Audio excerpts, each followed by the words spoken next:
There are just about 2 weeks left in the legislative session, and there's a last-minute push for an education tax credit for families with children at private schools. Brandon Lewis is following the debate from our Capitol newsroom tonight. And Brandon, we're told that this is really going down to the wire.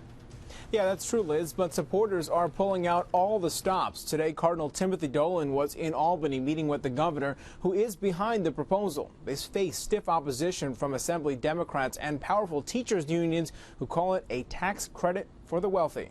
Legislature and school year are starting to wind down, but private education leaders are hoping to leave Albany with a little extra in their backpack.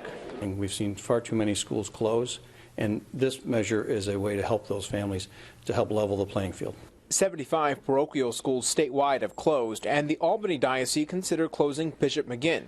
Now, Catholic schools are leading the push that would give middle and low-income families a tax credit of up to $500 toward private education. By making it a tax credit, it'll generate additional donations, therefore helping additional children attend independent religious schools. But at the same time, we recognize, the state bishops recognize, that we are concerned about all children, regardless of where they go to school.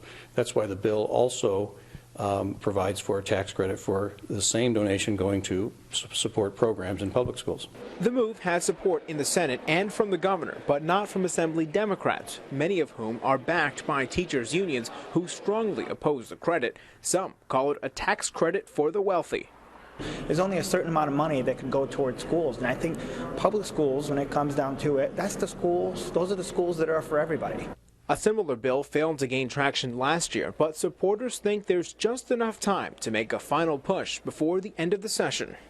I don't think it would hurt public schools. As a matter of fact, 400,000 students are in the Catholic schools in this state. If the school system had to absorb that, that would be billions of dollars. And the proposed bill would cost about $150 million in the first year. Proponents say that's just a drop in the bucket compared to the $30 billion spent each year on education in New York. Session ends on June 17th. Live in the Capitol Newsroom, Brandon Lewis, CBS 6 News.